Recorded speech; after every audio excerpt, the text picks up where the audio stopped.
Te presentamos a Laura. Laura dice que no tiene que cambiar su vieja prescripción de lentes porque ella ve muy bien. Más que no tengo todo el tiempo, mucho menos en época de fiestas. Laura, ¿puedes leer ahí donde dice las mejores marcas de monturas a los precios más bajos en Walmart? Claro. También dice, se aceptan la mayoría de los planes.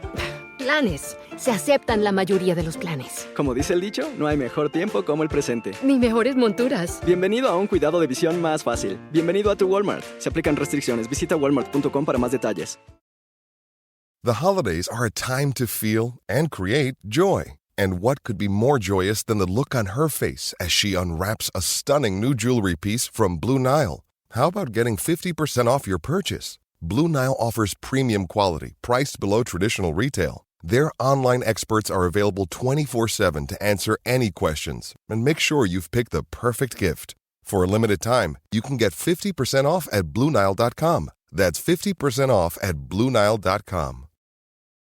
Hey parents, Greenlight is here to take one big thing off your to-do list, teaching your kids about money. With a Greenlight debit card and money app of their own, kids and teens learn to earn, save, and invest. You can send money instantly, set flexible controls, and get real-time notifications of your kids' money activity. Set up chores and put allowance on autopilot to reward them for their hard work. Then learn about the world of money together. Get 1 month free when you sign up at greenlight.com/podcast.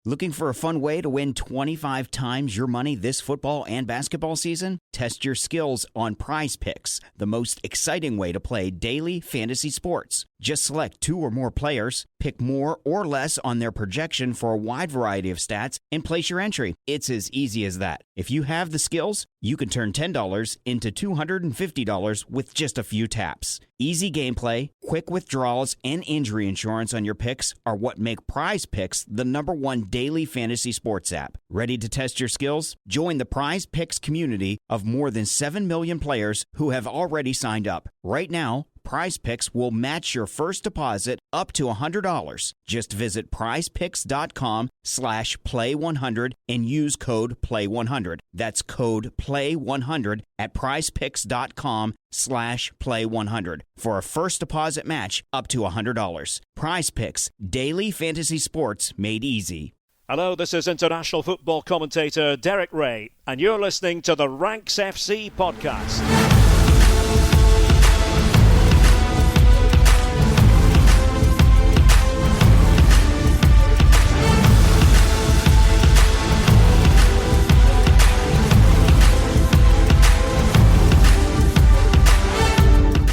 Rank Squad, and welcome to Ranks FC 2023. Happy New Year to all of you in the Rank Squad, all of you out there. My name is Jack Collins and I'll be your host today as we start another calendar year chock-a-block full of football content. And I'm joined today by the full squad. It's the Rank God, Mr. Sam Tai. How you doing, mate? Hello, my friend. Happy New Year. Yes, very well, thank you. Enjoyed my festive period. Enjoyed the football returning as well. It's been good, hasn't it, last couple of days? Very enjoyable. Very, very enjoyable. And, of course, the busiest man in the world at this time of year is our transfer guru, Mr. Dean Jones. How you doing, mate?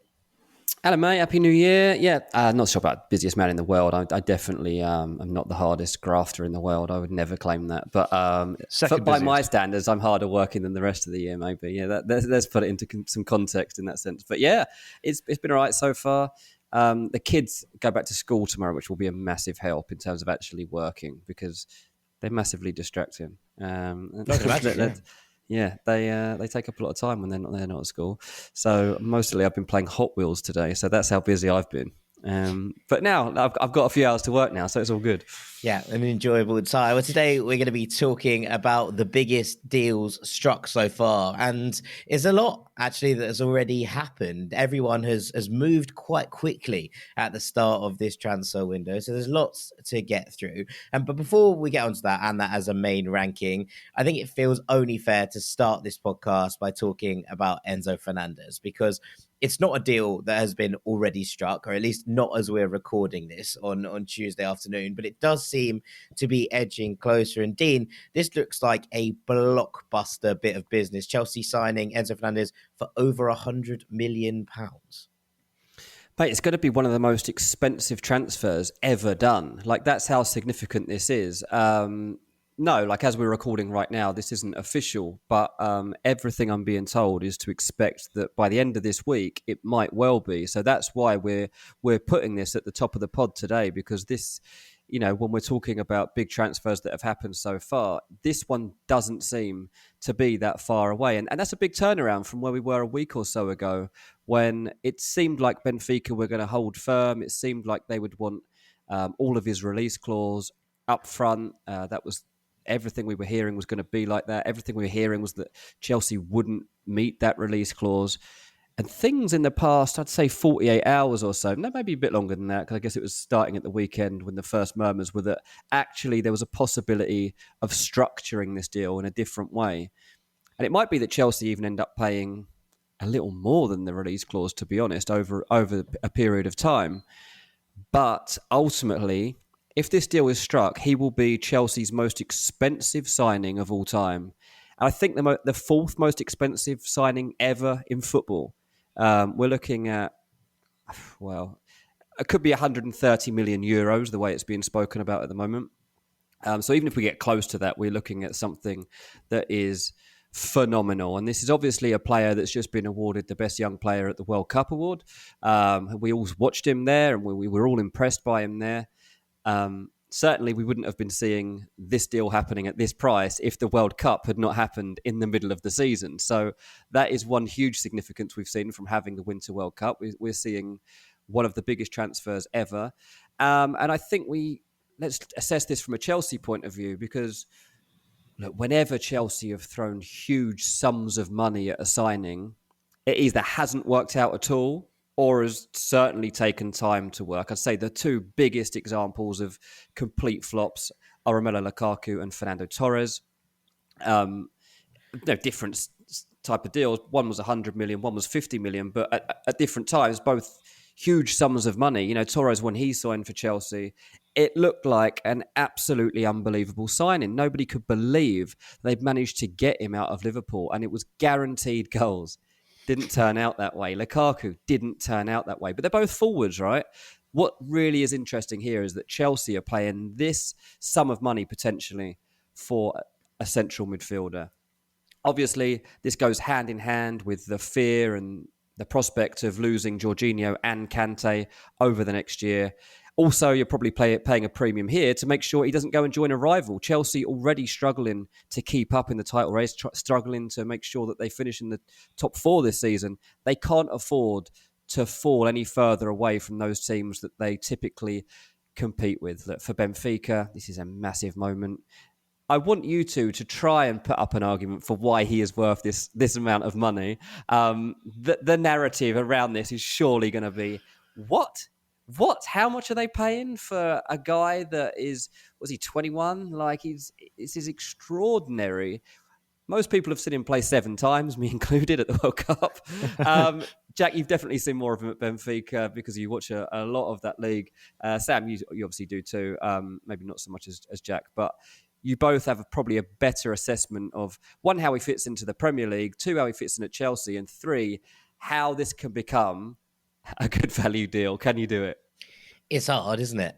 Oh, mate, you've asked the earth of us. I am. This is, look, he's a phenomenal footballer, but I think part of the way through what you were saying there, you kind of hit the nail on the head. Typically speaking, these fees are reserved for strikers, forwards, the absolute elite creative playmakers. Game definers, right? Yeah, absolutely. Your Neymars of the world, your Pogbas. And this is, Enzo is a fantastic footballer, but making a case for him to cost 120, 130 million at this point is very, very difficult. I don't think I'm going to be able to make it to you. I don't think I can genuinely justify that. And I'd be stunned if Jack can do it as well. Jack can do anything. Jack, any advances?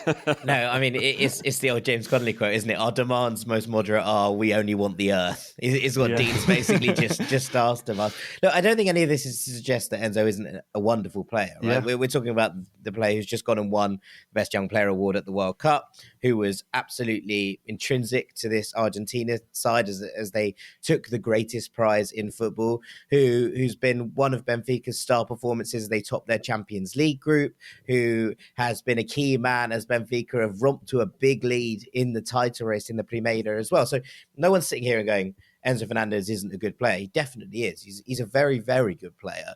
This fee is just so high, but you can understand why, right? From a Benfica perspective, they're like, we bought him 6 months ago. Why would we sell him for anything less than his release clause right now? So it makes sense from that perspective. They're gonna, if you want him, come and get him, and this is what the fee is, and they have no reason to budge on that. He's on a contract. He obviously looks like he wants to take advantage of the situation and make the move. Fine, no problem with that at all. But there is an element of Benfica going, well, why would we sell for anything less? And so at that point, it does get to that point where you're like, well, they've done this before. We saw them hold out for a release clause on João Felix when he went to Atletico Madrid. We saw them hold out for a big fee on Darwin Núñez when he went to Liverpool. So from that perspective, the fee makes sense. It's just a lot of money for Chelsea to be paying. But, you kind of highlighted the reasons early on, Dean. If he goes somewhere else and excels, people are going to make big question mark statements about this Chelsea side. And, the question mark will be, okay, if you're going to spend this amount of money on a player who plays in this position or who plays in midfield and you're looking to strengthen Chelsea's midfield, the question is always going to be, well, why haven't you paid that for Jude Bellingham? But I don't think you could get Jude Bellingham out right now. And it looks like Chelsea need an immediate fix and someone to kind of give them a lift, because at the moment they're being outclassed and outplayed in pretty much every game. I think it's one win in 7 for Graham Potter. Yeah. So, you can understand why Chelsea are looking to make a big money signing right now. But to make Enzo Fernandez, after half a season in Europe, the most expensive player in Premier League history is a big, big call. It might be a call that pays off. For someone at this age who goes on and looks like he has all the tools to be wonderful for a number of years, it might pay off. But it just is a massive gamble, and it's a massive weight on his shoulders at an early point in his career. Let's turn this around just a little bit, because by the time some people listen to this deal might have even happened, or it might have even fallen through. So let's imagine it doesn't quite reach these values that are being spoken of as we're recording right now, which is, being struck in advance of £105 million or whatever. Say Chelsea managed to get Enzo Fernandez, initially at least, at market value. What is market value? Like, what is a fair price for Enzo Fernandez? Somewhere between 60 and 80 would be my window. 80 is the absolute upper, and it's off the back of a World Cup push as well. But yeah, in my head I had Enzo going at maximum 80, probably around the 60 that's mark. Fair. Yeah, and I think that is I think that's huge. That is definitely a competitive fee, and arguably that sounds to me very fair based on the fact he's at Benfica, the fact that he's so young. I think it's still a highly competitive price to be paying for any midfielder in that range. I think when you consider some of the fees that we've seen for other players in recent times, if you think of players that have moved for £85 million, a Núñez or an Antony, they are players that have moved in the last year or so and are actually more attacking, so they usually have a premium on them. Yeah. To drop just beneath that probably seems about right. Think about Pogba, players like that too. But think about Frenkie de Jong. I know it was a few years ago now, but I'd probably hold Frenkie up as the benchmark here, particularly given they're both press-resistant, ball-progressing, deep-line midfielders. And Frenkie went to Barcelona off an Ajax triumph, and it was 70-odd, 75? So we're talking quite a significant amount more than that off 6 months in Europe. Appreciate the World Cup win, appreciate the young player of the tournament. It's no matter how you drop this, no matter what benchmark you use, boy, is it a lot of money. And also, he's going to need someone in there alongside him. So part of all this too with Chelsea is if they do get Enzo Fernandez, this isn't where we end. Chelsea's midfield isn't suddenly fixed here, because you still have other problems and other players. I've got a solution. How about Benfica midfielder Florentino Luis? Yeah, to be fair, 250 million. The double deal would make more sense in many ways. My problem is that obviously he signed for Benfica for 10 million. I think they only bought 75% of his rights, and then there was some add-ons as well. I think so. The total deal was closer to 20 million euros over the summer. Yeah. And where was he before? He was at River Plate. River was. So we're looking at this and going, right, so what's his value? It's going to have jumped up by 500,000 euros a day. The amount that's madness. But also, it must be frustrating. And I know Chelsea are maybe trying to sort this problem out in that obviously you can't get everybody before they make the leap. You can't take gambles on players every time. But can you go to source? At what point are our teams going to start going, you know what would be more sensible for us is if we stop getting the middleman involved and look to sign Enzo Fernandez from River, right? Because, like Man City when they bought Julian Alvarez for 11 million. Exactly, right? And I think there were signs that Enzo was going to be excellent when he was at River. And look, he has taken a big leap forward and he has arrived on the European stage flying. And that's fine, right? But there were plenty of people who would have told you that was going to be the case ahead of this summer. And look, obviously, Chelsea have gone into the South American market in this window already, and they've picked up a midfielder straight out of South America and Andre Santos to look at and go, right, okay, maybe we can make that move and maybe we can cut the middleman out in future. But it just seems mad to be doing this at this kind of price after 6 months. But that's the way of the world. And look, this isn't, again, we probably should reiterate, none of this is to suggest that Enzo is anything but excellent, because he is. He's a really, really, really good player. But this is a leap again. And whilst he has taken everything in his stride so far in his kind of short career, you never know when that's going to stop. Yeah. From Chelsea's perspective, obviously, they probably just didn't have the infrastructure in place to be able to make this deal in the summer, given they'd just been taken over and they had all that stuff to sift through. Like, for them, possibly just not possible this time around for Enzo to kick into gear that early, because obviously the summer was pretty tumultuous. Speaks volumes, really, that, City 6 months before took Alvarez. I mean, I'm sure everybody was scouting Alvarez. So if you're scouting Alvarez, you can see Enzo Fernandez. Like, he's in the same team. They pass to each other. So from Chelsea's perspective, he won't have been a secret. I bet they just couldn't get their house in order and ready to even attempt a deal like this. And yeah, we've seen others since that sort of suggest that they are trying to get there. But it's desperation plus World Cup hype plus excellent player plus January. Yeah, all those factors. Sam, you and I are actually going to dig a little bit deeper into Enzo Fernandez and his statistics using the 23 Toolbox, our friends over at 23 on our YouTube channel. I was going to say tomorrow, but it'll be today as this podcast drops. Wednesday afternoon, England. Keep an eye out for that. We're going to be doing some crunching of the numbers around why this signing is being pursued so aggressively by Chelsea right now. So keep an eye out for that one. But I think it's probably time for us to move on to our main segment. So we're going to be looking at some of the biggest and best deals that have been struck already in this transfer window after the break. Don't go anywhere. Did you hear that a Lionel Messi trading card recently sold for over $500,000 on Goldin auctions? Goldin is the leading and most trusted destination for some of the most significant pieces of sports and pop culture collectibles. And better yet, it's not just for high-ticket items. Goldin's new always-on marketplace and weekly auctions start at just $5. That means collectors of all kinds can enjoy the same quality, convenience, and seamless user experience that Goldin is known for. Whether you're looking to buy, sell, grade, or vault, Goldin has something for everyone and is your one-stop destination for the love of collecting. Looking to buy a collectible? Good idea. While the S&P 500 fell by an average of nearly 20%, collectibles like trading cards actually increased in value. Looking to sell a collectible? Now is the time to do it. Goldin is offering all sellers up to 50% off marketplace fees before February the 17th. Head over to goldin.co to get started. That's GOLDIN.co. Welcome back to Ranks FC. It's time for our main ranking, and I'm delighted to once again throw the floor to Mr. Sam Tighe, the rank god. Yeah, I thought this was Dean's month. What's going on here? Is he on holiday again? Yeah, back on holiday. He's only doing opening segments and melons of the week again. I'm at Heathrow Airport right now. 3 days of the window and he's done. That's enough Hot Wheels for anyone, isn't it, really?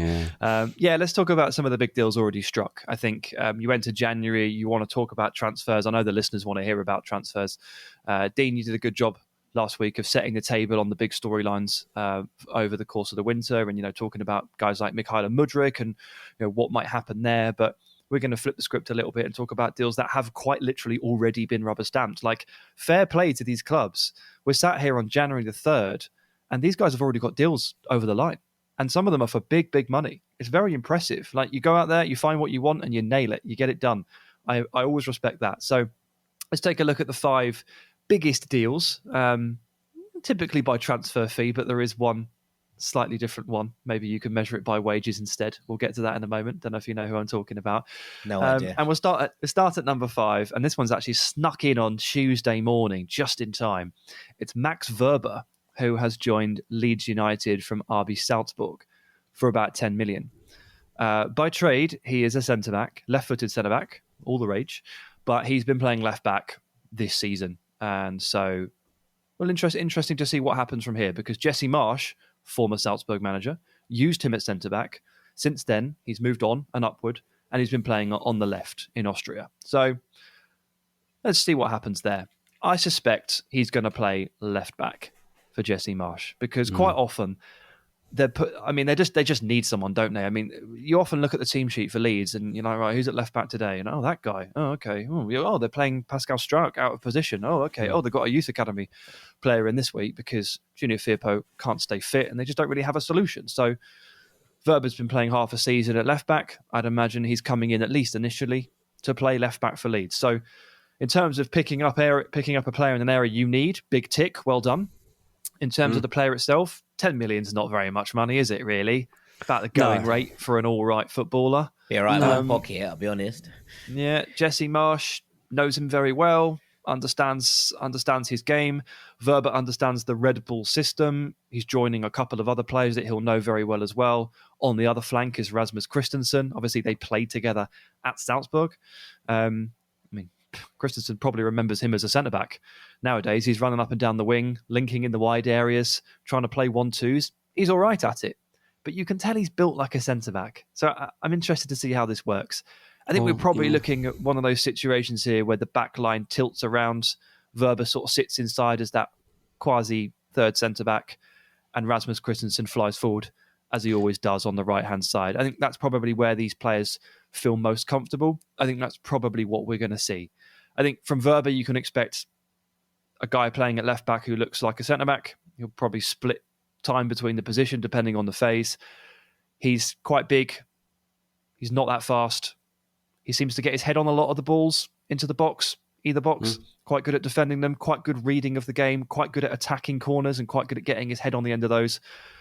And just a bit of durability would be helpful for Leeds as well. They seem to have a lot of injuries in defence all of the time. So maybe just a more solid kind of week-to-week name to call upon. I think that's important. So one last thing to mention for Wöber. Very weirdly, based on everything I've said, he's got a hell of a free kick in his locker. He's scored multiple free kicks from 20 or 25 yards out. It's like a left-footed Austrian James Ward-Prowse. Have you just unlocked an FPL asset for me? Have I got a little insight here? Oh, maybe. I don't know. I mean, Leeds do concede a lot of goals. So they do concede a lot of goals, but you're supposed to stop that. They got a centre-back at left-back. Maybe they'll stop doing that. I mean, I've read the reactions to this from Leeds fans who were expecting an out-and-out left-back because they've needed one for so long. I know they were linked with Kai Wagner, and I think a lot were expecting him to land. And I think now we can assume that won't happen. I think you're right. I think that this signing probably rules out another left-back arriving. I think it's helpful to them that they've found somebody that can fill two roles as and when they need either one. And yeah, hopefully it does help Leeds. Maybe the fact that he's built like he has a centre-back build, maybe that is also part of like this Leeds model now. They're a physical side. They're aggressive. Yeah. You have to kind of have that about you now in this Leeds team. It's like they are fighting to stay in this league at times, quite literally, and they're winding people up along the way too. But I'm not always sure that that's going to work in their favour. But it seems to be a trait that Marsch has brought in since almost day one, isn't it? Like they've had this about them. Yeah. And if he's got that in his locker too, which obviously Marsch will know, given his background with him, it'll be a good signing for Leeds. What is this? 3 players now brought in from Salzburg, 4 from the RB system. You know, it really does feel like Red Bull Yorkshire is starting to kick into full gear. But, these are the things you do want. And I think in some ways, obviously, you've touched on this already, Sam, but you want those players who are going to drop in immediately in January and be able to make an instant impact. And you're thinking that someone who's already worked with Marsch, who knows how he wants to play, who will understand that kind of vibrancy that he's looking for in this team, and all of the things that Jesse Marsch has tried to bring to the table with Leeds, is the kind of sensible move to make in this situation, because there's no point signing players in January, especially if you're in Leeds' position where you're kind of looking over your shoulder at this relegation scrap and going, want nothing to do with that, or at least you need to come out the right side of it. You need players that are going to come in and make that difference immediately. And it does feel like bringing in a player who knows at least, the systems that Marsch is going to try and play is a sensible manoeuvre at this point. Yeah, there's basically two types of good January signing. The one is the one you just described, the immediate impact, because that's what you need. And the other one is, in 12 months, you might be quite useful to us. It's the Julian Alvarez signing. So we don't need you right now. We're just booking you in advance. You either do that, or you parachute someone in, give them a sword and a shield, and let them run onto the pitch immediately. And that's basically what this is. Wöber is that type of signing, and January is for plugging holes. It's for fixing leaks, and I think they've probably done something quite smart here in finding someone for just not that much money who can drop in and go. Yeah, nice. And that versatility you spoke about right at the top, important, right? Because it does mean that if Leeds go out and buy a new left back in the summer, let's say that Leeds stay up and they're fine, and they're looking at this and going, right, okay, where do we need to strengthen? The answer is probably still left back, right? But if Wöber then moves into the centre and becomes part of that defensive core, then it means that it's not a wasted signing either, or it's not someone just been parachuted in for a 6-month period. And I think that's probably sensible planning. Right, let's move on to the next one then, shall we? All right, let's go to the similarly priced, and I didn't know how to rank them 5 to 4 because I think they basically come out at the same amount of money. But for around 10 million as well, it's Datro Fofana, who has moved to Chelsea. He is probably the other end of the spectrum that I just mentioned. He is let's bring you in now. You look pretty good. We'll assess you, and maybe in a year we might be able to use you. And that really does ring true for Fofana because he's coming straight from Scandinavia, which doesn't happen very often at all. I'm no authority on the player, so straight up I would first of all recommend to everybody to go to Scouted Football's website and read their article on him. It's very good. It talks about why he's good and where he needs to improve. And we'll bounce off that and we'll take the top line, which is he's about 6 out of 10 in most facets of the game. It's like pretty Chelsea. Good. I think that's good. Kind to Chelsea right now. Yeah, maybe in some areas for Great sure. He's pretty good at most things. He's a potential all-round striker, the kind that I like. Some of the stuff he does in deeper areas, including like initiating counterattacks and sort of flicking the ball around the corner and carrying it into space, really eye-catching, really, really good. He's just done one full season so far in Norway, in the elite tier, in the top tier. 15 goals in the league and 24 appearances. Pretty good. 4 more in the Conference League, add 1 in Domestic Cup. It creates a magical haul of 20. The thing everybody points to for strikers. So, hey, first full season, he's hit 20 goals in all competitions. Good stuff. But obviously from here, the step to Chelsea is absolutely gargantuan. And Chelsea are kind of cheating here in terms of like, they're skipping several steps on the transfer ladder. This player is supposed to go to Belgium, right, for like 7-8 million. And then he's supposed to have 2 really strong seasons. And then he moves to Chelsea for like 40. That's what's supposed to happen. Chelsea have actually, Jack, what we were talking about in the intro for Enzo, they weren't quite in a position to go to source. Chelsea have gone to source on Fofana. They've decided to cut out the middleman. Now, I don't know what they're actually going to do with him and whether or not that's going to prove to be a good choice because they need to take care of him. There needs to be a plan for these players.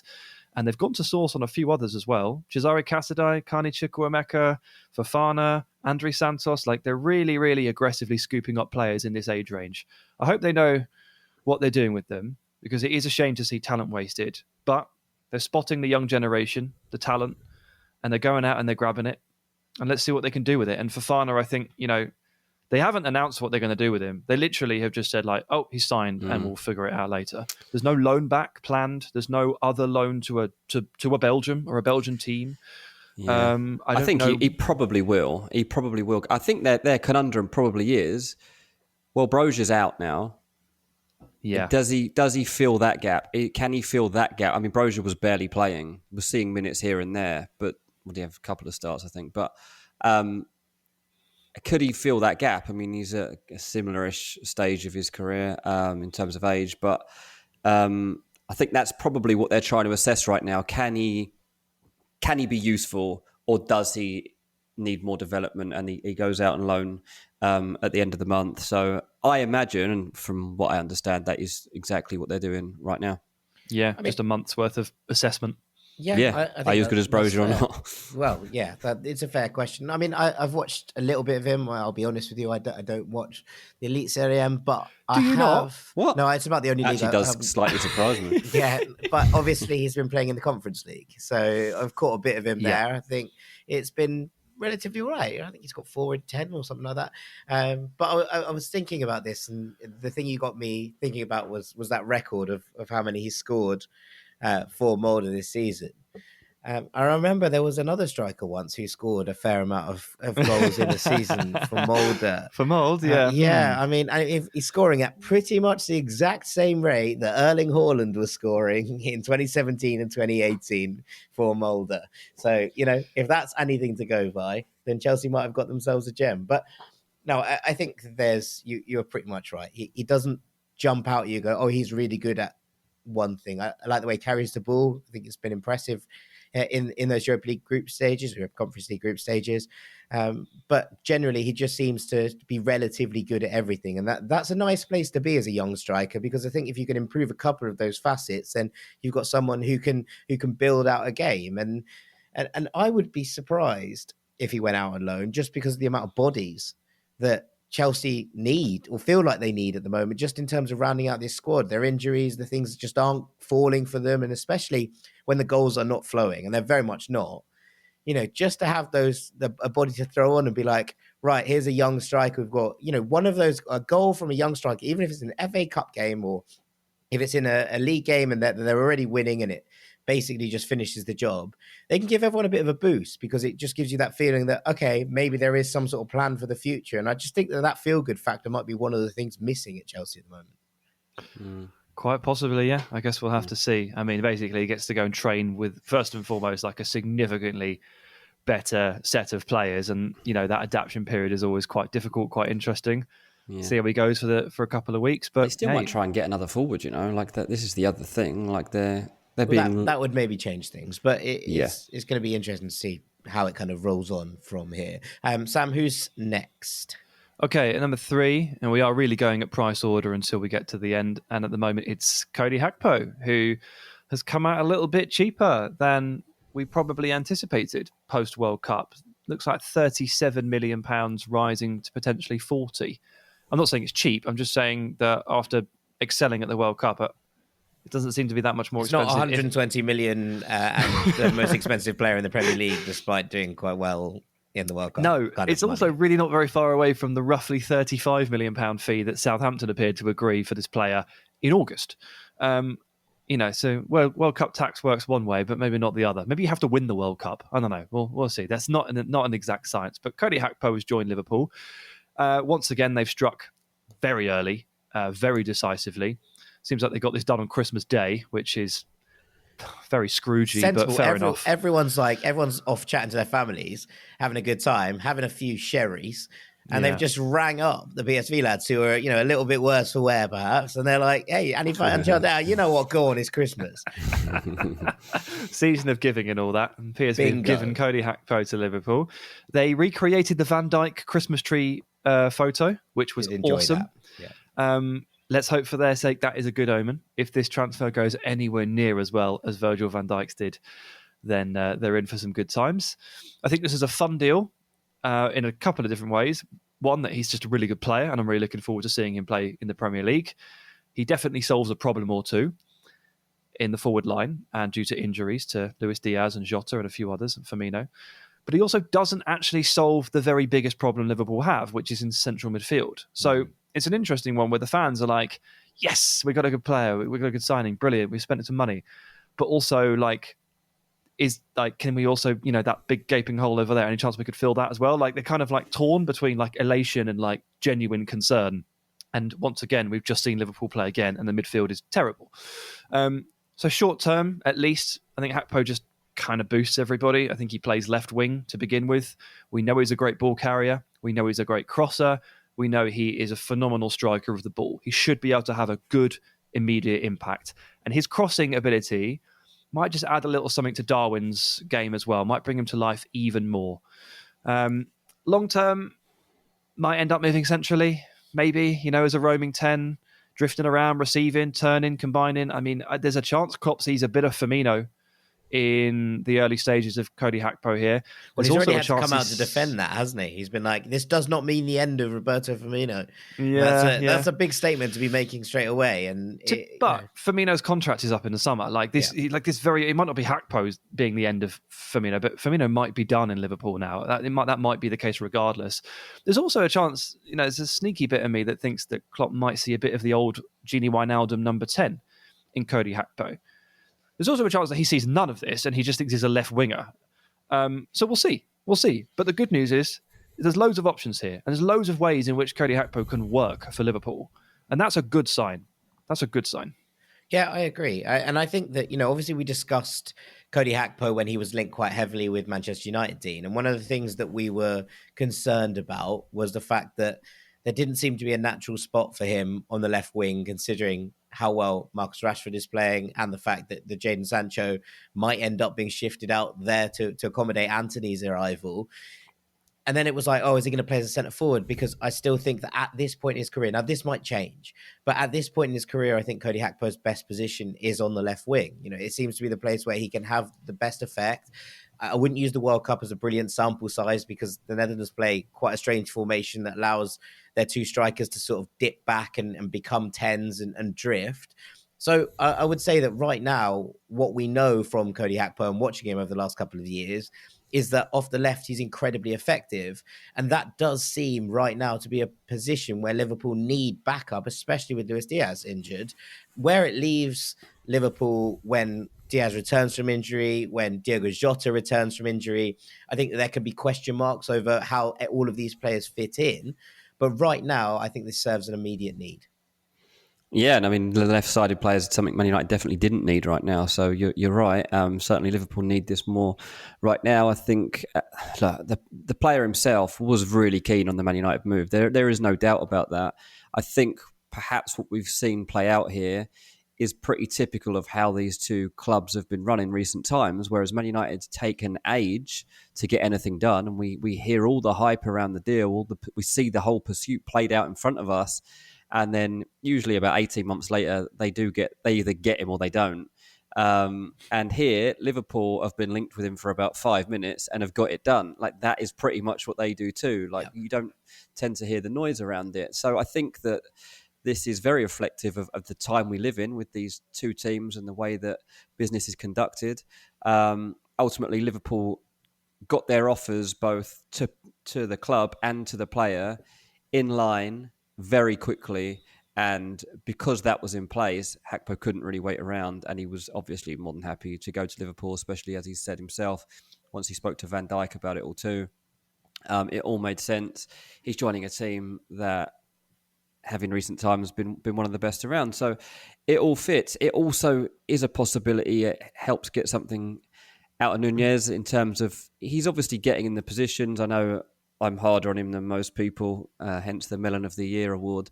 But I think that has to be part of it. I think part of this is definitely the fact that Nunez just hasn't delivered yet, and they can't rely on. I think they were very hopeful that Nunez would have filled that Mane void better than has happened. Not necessarily in the way that he plays, but in terms of the goal output. That's been the biggest problem, I think, that they've probably suffered.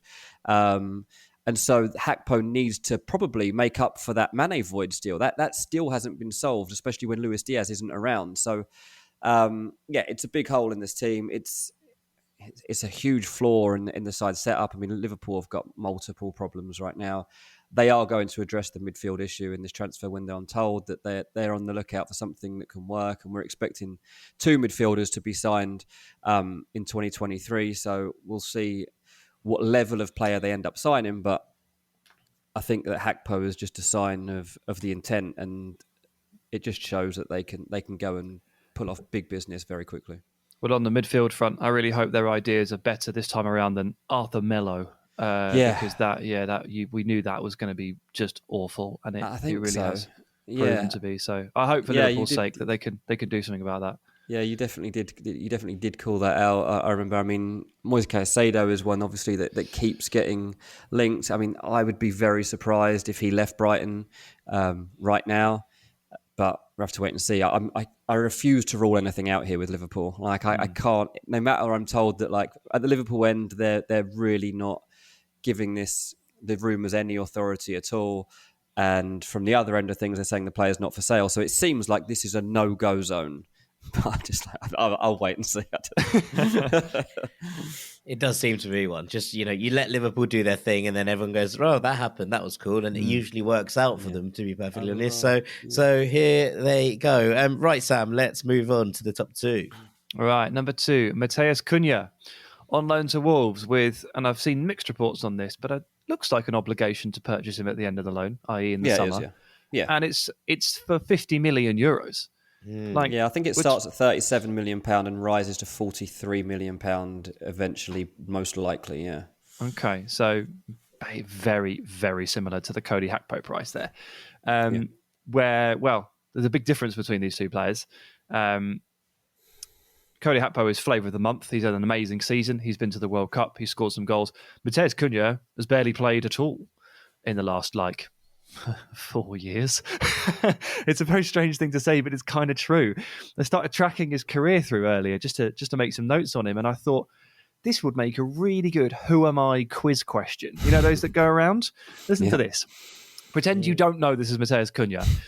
He is Brazilian, 23, and he's already on his 5th European club. He's played in Switzerland, Germany, Spain, and now England. He's played in the Champions League, the Europa League, the Olympics, and has 8 caps for Brazil. He won the Olympics and has been nominated for the Puskas Award. I'd have no idea. He has done all this in I reckon it's Matheus Cunha. Well done, Jack. Nice one. Winner. Really switched on. He's started 55 league games in 4.5 seasons. It's not very many. It's just not very many games. No. He joined RB Leipzig, looked really good in flashes, but wasn't a key player. I think he was stuck behind Timo Werner and a sort of fully fledged Yusuf Poulsen at this time. It was a while ago. And then Hertha Berlin get all that money and they're like, right, let's get him. He's talented. Goes to Hertha. He's okay. Doesn't necessarily play all the time. Has a fallout with the coach. Has a bit of a disciplinary issue. Ends up going to Atletico Madrid. Atletico Madrid made him their 7th support striker or something because they had that weird thing where they just bought all of the same players, and it was really weird. He never gets to play. And now he's ended up with Wolves. So he's probably got Jorge Mendes to thank for that. But it took me a while to remember, because this can all cloud the memory and make it all a bit foggy. It took me a while to remember, actually. I really like this player. He's really good. He just hasn't really been able to play football for a while, and it's easy to forget. So I went back through and watched some of his clips, and I remember watching him for Brazil in the Olympics, and he was fantastic. And I remember watching him for Leipzig, and he scored some outrageous goals, dribbles past 3 players and pops it in the net. Really impressive solo stuff. This is an incredibly technically talented player. He's got some bravery in the box. He really follows crosses and finishes in, and he puts his body on the line. He's got a brilliant ability to burst past people. He's really fast, and he's really good at dropping in and taking the ball and turning.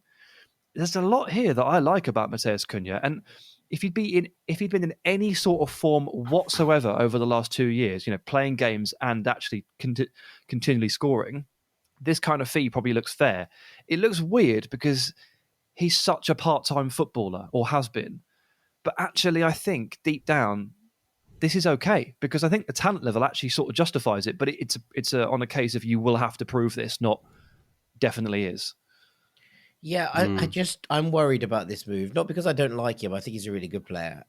But Wolves have been really bad in front of goal, right? This is it. Yeah. And Cunha just doesn't sort that problem at all. What if he played every week? Yeah, I mean, what was it? He scored sort of 1 in every 2 when he was in his first year at Atleti, which is not bad. But there's never really been a season where he's been prolific. And I do kind of worry that this isn't just to do with the fact that he hasn't been playing enough. I just don't think he's a particularly good finisher. That's where I'm at on him. He doesn't strike me as one of those players who you're like, oh, he'll slot. He goes through on goal, and there are some players who just like, oh, he will score. Cunha just isn't one of those players.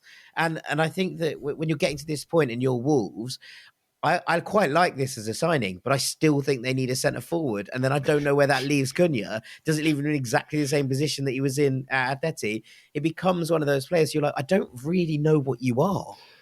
So his best season in terms of goal scoring in major European leagues. So we removed Switzerland, his year at Switzerland.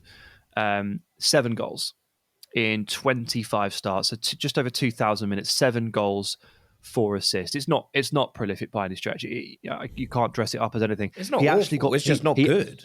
Yeah, he actually got more yellow cards, 9, than goals that year, 7 in 25 starts, which maybe sums him up quite nicely actually as a player. Yeah, he can be a bit feisty sometimes. But I think he does play on the edge, and I do like a lot of his game.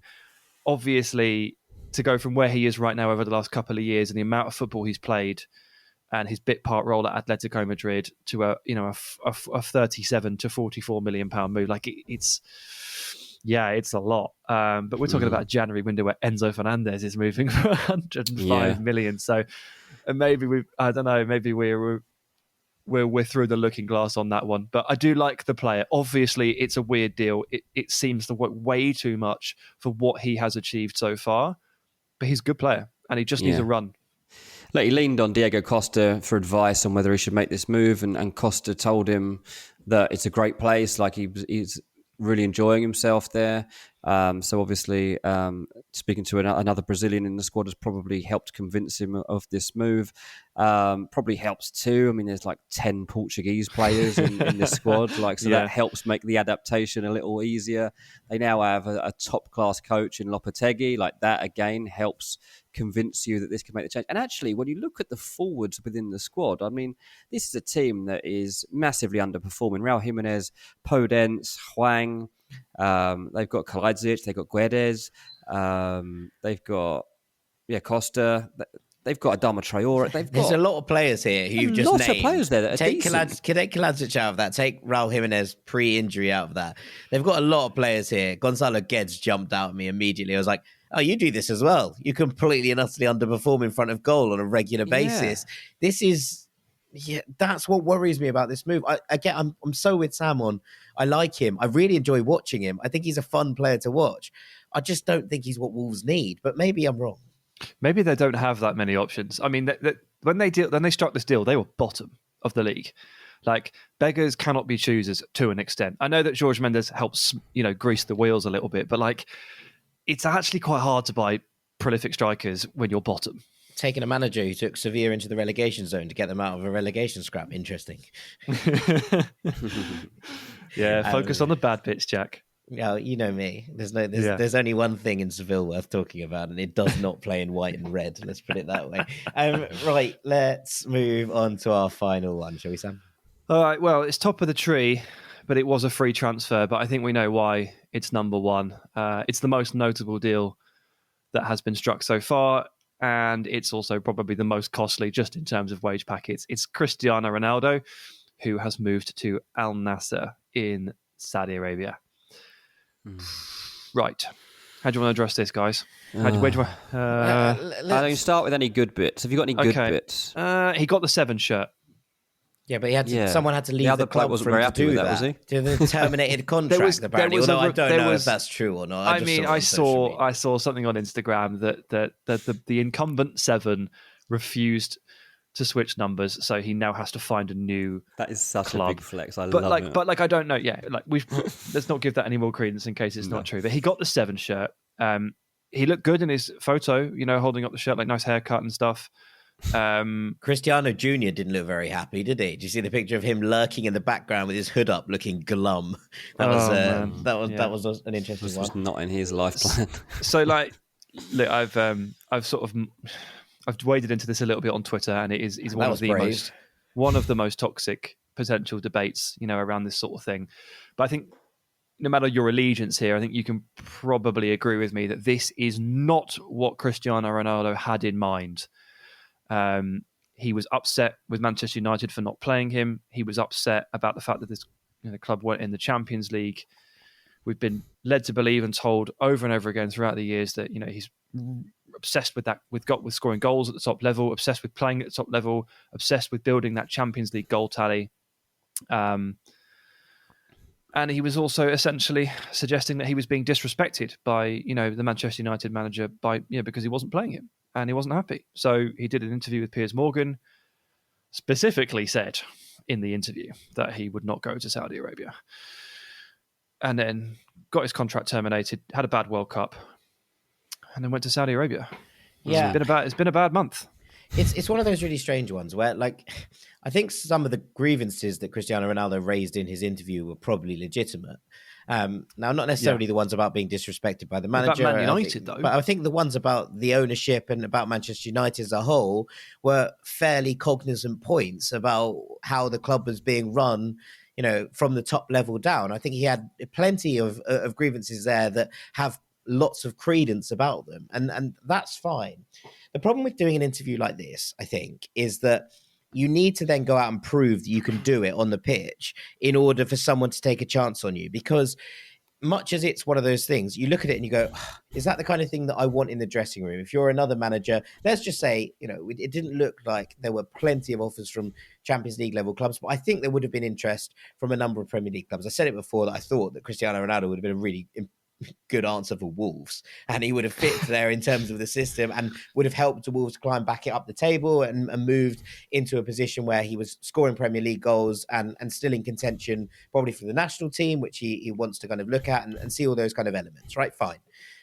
The problem is that if you then go and have a World Cup like he did, where he didn't score a goal that wasn't a penalty and it all just looked a bit all over the place. And then obviously Gonzalo Ramos came in for that game and scored a hat-trick, and it all was like, oh God, what's going on here? The people that want to take you in, who want to take that chance on you, have far less to stand on as a leg. They can't be like, oh, look what he's just done at the World Cup. I think if Cristiano Ronaldo goes and scores 4 goals in the World Cup, even if Portugal get knocked out in the round of 16 or the quarterfinals, fine. I think there are plenty of people who'll be like, look, he can still do it at the international level, at the top level. We'll take a gamble on him for 6 months. Chelsea might have taken a gamble on him for 6 months with Armando Broja out. These are the kind of moves you can earn by having a World Cup. By having the World Cup that he did, I think he basically stashed the legs out from under himself.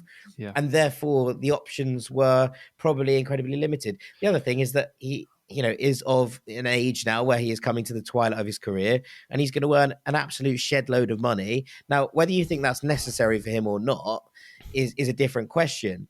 But if you look at it from that perspective, you go, I can now secure my family's future if it wasn't already. He was really worrying about that before this. Billionaire Cristiano Ronaldo can now secure his family's future. If someone offered you that money on that at that point, I think it would be hard to turn down. Well, I mean, if you've got better offers, yeah. I mean, the other legitimate offer I've seen, Sporting Kansas City. Seems to be at the table. I thought there might be, obviously we spoke about the Amorim thing in the summer, but I thought that there might be a possibility still that he went back to Portugal. I really wanted to see him go to Sporting. So did I. I don't know if it felt like the natural thing. I don't know if Ruben Amorim wanted to see that because he wasn't quite overtly against it in the summer. It was, but then again, Sporting aren't doing very well. So you know what? If they could bring in an all-time legendary goal scorer back to the club, it might have at least lifted the mood around the place, whether they wanted them or not. Look, for Ronaldo, he's now set a new bar in football because nobody's ever going to earn this sort of money again, potentially. We honestly might never see this. We don't know. It's £3.1 million a week. Surely Graziano Pella was on more than this back in the day when he was the world's biggest best play player. No, Oscar. Do you remember his wage? Yeah. Even, I don't know, this is... the levels he's going to hit here financially, he's got himself another little win in the bag. And also, I do think he's also, it seems like a fall from grace, but it's only a fall from grace because he has refused to let his standards drop over the last couple of years and has insisted that he could still play at the very, very top level. Whereas almost any of the all-time greats are done by now. Almost all of them. Agreed. And I think this is what we have to consider. To even still be playing at any level right now for Cristiano Ronaldo is an unbelievable achievement. I had a quick look before we started recording just to see a few players, when did they retire? And it was Pele 36, Maradona 37, Cruyff 31, Zidane 34, the other Ronaldo 35. So he's already to be playing, he's about to turn 38, Ronaldo. To be playing now, he probably is going to get to 40 and still be playing football, which almost nobody does. Especially no outfielders, apart from Joaquin, who remains at Europa League level at 41. And, there's the bar, lads. There's the bar. Yeah, no, that's a fair shout. But, it doesn't help him right now. Obviously, the whole Messi situation, and he's holding up a shirt in Saudi Arabia. Messi's holding the World Cup. Like, that obviously isn't a great look. But Messi is younger than him still. Messi, who knows what situation he'll be in at 38? We literally don't know. I think just to step up and say a couple of positive things from that's where I'll be looking from, and then to flip it and say, right, how interested are we? How interested are we all now going to be in this move? What are Saudi Arabia going to get out of it? I know that they're talking about having an icon in their own game, a role model within their game, and all these things. But from a global standpoint, obviously they see this as a win. But I was looking into it a little bit, and I don't think anyone's got the rights to watch this league. We're going to have to find. I don't think someone's going to go and grab it. Obviously, no one's got it at the moment, either in America or the UK. Like, you cannot watch this. I'll definitely be tuning in for.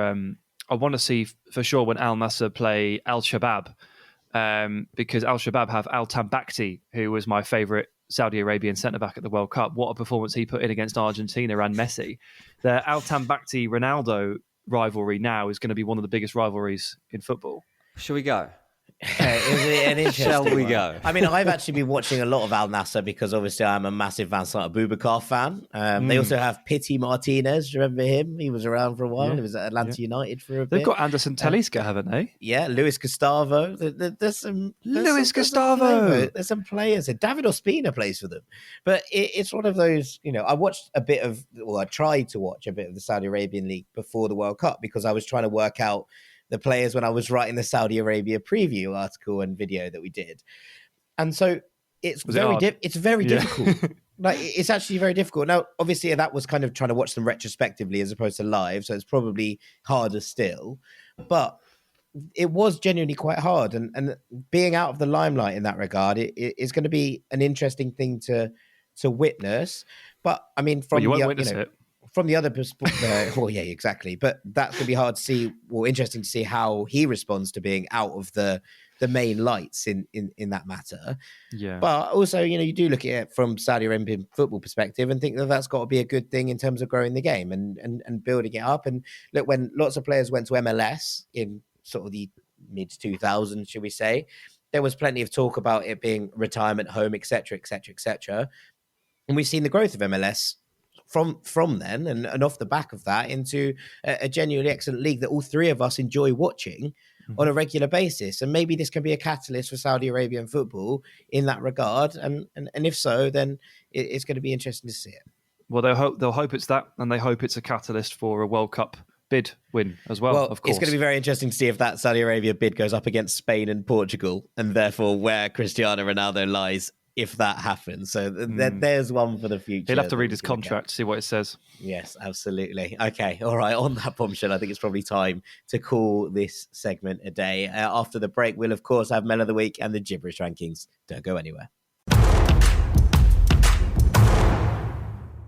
Welcome back to Ranks FC. It's time for our third and final segment of this podcast, which starts, as ever, with Mr. Dean Jones. It's time for Melon of the Week. This week's Melon of the Week is so predictable. It's Wout Faes of Leicester City. Oy. Oh, man. I mean, this is unlucky. I've really actually felt for the guy. I genuinely thought you were going to give this to Darwin. I was really worried. He was on the same pitch as Darwin. If he hadn't have done this, then Nunez might have got it again. He's useless. But anyway. We're just not doing this again. No, not doing this again. Enough. So Liverpool 2, Leicester 1. Both Liverpool goals scored by Wout Faes. The first, an attempted clearance that loops backwards over his own goalkeeper and into the net. The second, Nunez hits the post when he should have scored, and Faes is there. He felt so sorry for him with the finish that he just smashed it into his own net. It's a good striker's finish. He follows it in. In both instances, he's actually trying to do the right thing and just reacting in the best way possible. And both things just going, calamitously wrong. So there is genuinely sympathy here from me. I don't know as a player how you ever get over something like this during that night, because it's so crushing, I imagine. But as you say, no, he just scored two own goals at Anfield, and the first one is so bizarre, it's absolutely ridiculous. But the goalkeeper has called it, and there's a miscommunication. So, like, as much as it's unlucky, it's also bad. It's also bad. Fault, it just is bad. And we heard the audio of the pitch cut up to make sure that you could actually hear the players. And Danny Ward calls for it. You can hear it. The first one's clearly weighing on his mind, because the second one, there's like a few different things you could do to try and deal with that ball. And what he does is like bottom of the list. Smash it top bins. Yeah. Yeah, it's a bit weird, like what he actually decides to do. And it ends up in the net. Like, the second one is a product of the first. It's a slippery slope. Yeah, one of my mates was with me the next day, and he hadn't seen it. It's Dean Lewington, who is a professional footballer, and he's played like 900 professional games or something for MK Dons, and he's a defender. So I was talking about it, and he goes, "Oh, I didn't see the game. Let me have a look at the goals." And so I said to him, like, that second one, like, what's he done? Like, what do you do when the ball bounces back like that to you? What do you think you would have done? And he said, well, he's big. He needs to just let the ball run. Like, he shouldn't be trying to hook that way. It's the worst thing you can do, because to turn your body from that angle, it's almost impossible to get it out of your goal. Like, you're actually better taking the gamble to let it run across you. And if you haven't got time to look, obviously it is a massive gamble. Yeah, but you're about to kick the ball in that, mate. In that moment, you're either kicking the ball into your own net, or you're hoping you can run across your body and then get a foot on it. If there is someone there to make the tackle or get it away, it's not a good circumstance to be in as a defender, obviously, but that is your job as a defender, to be in those situations and react to them. First on the list is let it run across you and hope. Second on the list is possibly try and control it on your chest and swivel and do something with it, like third, fourth, fifth, I don't know, new entries, and then somewhere down in bicycle eighth. Kick over your head, those kind of vibes. Yeah, and then down in sort of roughly 10th to 15th is bash it top bins, make it two. Not great. Great. And we talked about a Liverpool signing earlier, but Wout-Face might have been their best one so far this January. Currently Liverpool's January top scorer, so that's nice to see. Right, DJ, before we move on, you want to counter that negativity with some positivity? Oh, yeah, of course. It's time for shout out of the week. Thanks for everybody that's been actually doing this. It's actually really cool. I like reading some positive messages about us. So if you haven't done it, go to wherever you listen to your podcast, preferably Apple, because that's where we get the most. Give us a 5 stars. You can't do it outside of on Spotify, can you? So no, you can give a rating, but you can't give a review. Or do ratings. Yeah, we'll take ratings. But this week's shout out of the week comes all the way from Australia, where Joel Phoebes has written some lovely words about us. He says, "This is the best attacking three on the airwaves. The target man, the rank god Sam Tighe, the little maestro Jack Collins pulling the strings, and Dean Jones." Wait, who is Dean Jones? Three of the best to ever do it when it comes to talking football and having a good time along the way. A great mix of tactics, transfer news, and all-round passion for the beautiful game. Keep up the good work, fellas. I really enjoyed that one. Thank you, Joel. That was a lot of fun. And if you do like it, remember this month on Patreon, we're doing extra shows too. So you already always get 2 a week with the post box and the spotlight on a Monday and Friday. But we are starting extra transfer shows from this month, where we're going to be basically letting you know how believable the rumours are and what you need to know about them. So it is a good time to jump on to Patreon. You should be getting 4 or 5 a week from us for the foreseeable. Yes, short, sharp bursts of transfer news. It's going to be sprinkled on the Patreon throughout this month. The link, as ever, is in the description. Right.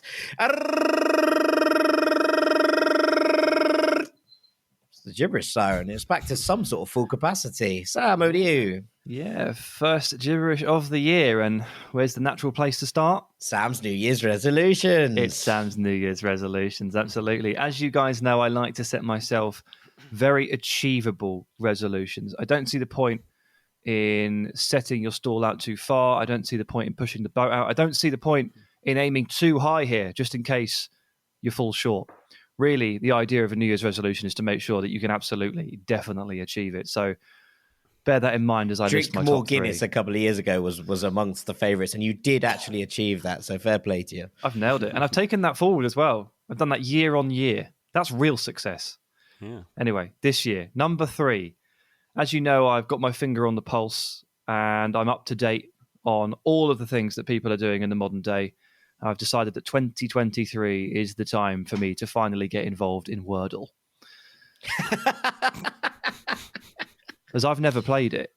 I've never done it. I didn't even know it was still going. I didn't. I got bought, didn't it, by the New York Times? I do hope it did. I do hope it's still going because I do plan to get involved. No, it is still going. Yeah, absolutely. This is a new... I mean, look, as a journalist, as a writer, as a podcaster, words are my thing. This needs to be a thing. I see Jack checking to see if it's still alive there. No, I'm actually doing a Be Real because, I'm just modern. I'm actually up to date, mate. Thanks. Well, funnily enough, at number 2, no, I'm kidding. It's not Be Real. I'll get involved in that sort of 2026. But for 2023, Wordle is now on my daily repertoire. At number 2, I'm finally going to watch the final season of Money Heist because I don't know why I haven't got around to it. But there's no reason. Like, I've actually watched the first half of the last season. They separated it into 2. So I'm really just about 6 episodes shy of completing it. I really enjoyed all of it up until this point. Why haven't I got back involved? I'll tell you why. It's because it's in a different language that I don't understand. So I can't look at my phone while I'm watching it. And then, therefore, I have to actually fully pay attention for the entirety of the 40 minutes. And I'm just very rarely in the mood for that. So it's kind of slipped by. I've pushed it back. I've pushed it off. That stops now. We watched the final season of Money Heist this year. Very good. Very good. And at number 1, drink more Guinness. And at number 1 is eat less McDonald's. Okay. This has got... Oh, my... I mean, I could extend this to all takeouts, to be fair. I got very lazy towards the end of the year. But really, it's McDonald's is the problem. I eat far too much McDonald's. That's bad. You know, the thing is, Dean, and this is why I'm in the hole, right? This is why I've got a problem. Is because I tend to order wrap of the day. It's cheap. It's not that unhealthy. It's a chicken wrap. Like, it's all right. So I sort of tell myself that, and I order it over and over and over and over and over again. The chips and the milkshake and the and the donut. But I'm probably good for 2 McDonald's a week. Genuinely. Whoa. Yeah, like 100 a year. That's so much. And that includes McDonald's a year. And that includes, so basically when I go swimming, which is nice and healthy, on the way back, it's like, oh, I'm a bit hungry. I'll just go to the drive-thru and get a chicken wrap. It's got to stop. On the edge. Like, it's got to stop. Like, it's definitely it's cancelling out all the good stuff I do. Play football you could make a nice one of these at home. Swim twice a week. I make chicken goujon wraps at least twice a week, right? That's you literally good. just whack them in the oven and you get yourself a tortilla with some lettuce and some mayonnaise. Off you go. Better quality meats. The better quality. Yeah, absolutely. It's just better and it's cheaper. Cheaper. So good. I'm good. That's where I've got to go. I mean, ultimately I've got to draw the line here. Ronald McDonald has far too much of my money and life, by the sounds of it, and given me far too many saturated fats. So that's it for me. Eat less McDonald's. Watch the final season of Money Heist and start Wordle.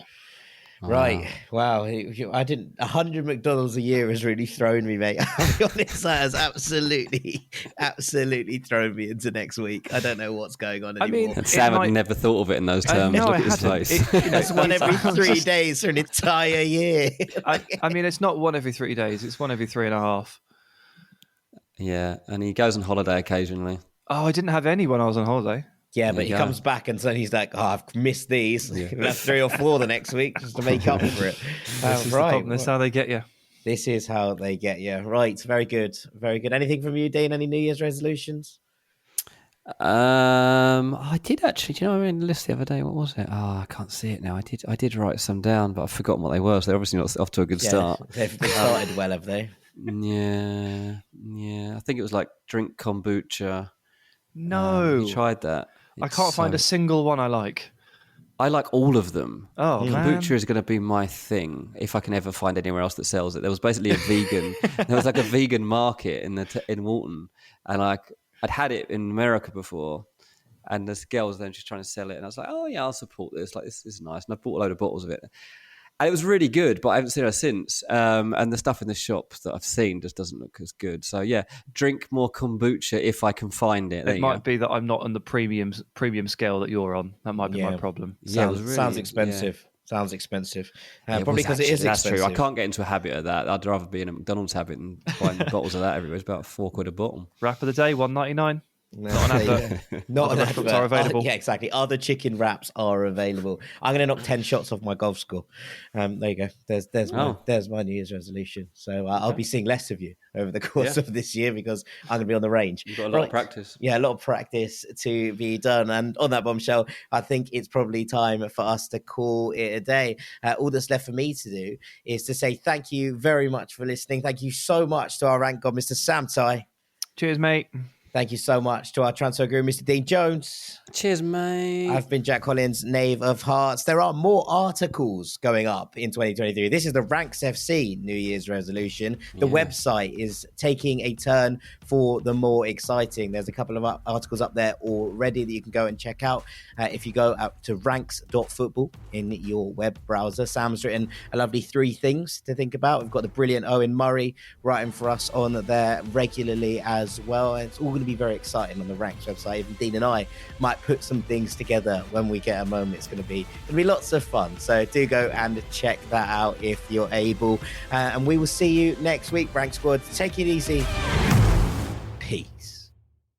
When it comes to teaching kids and teens about money, practice makes perfect. That's where Greenlight comes in. With a debit card and money app of their own, kids learn to earn, save, spend wisely, and invest. Parents send instant money transfers, create custom chores, and automate allowance, while kids track their spending, set savings goals, and practice money skills they can use today and for life. Get 1 month free when you sign up at greenlight.com/podcast.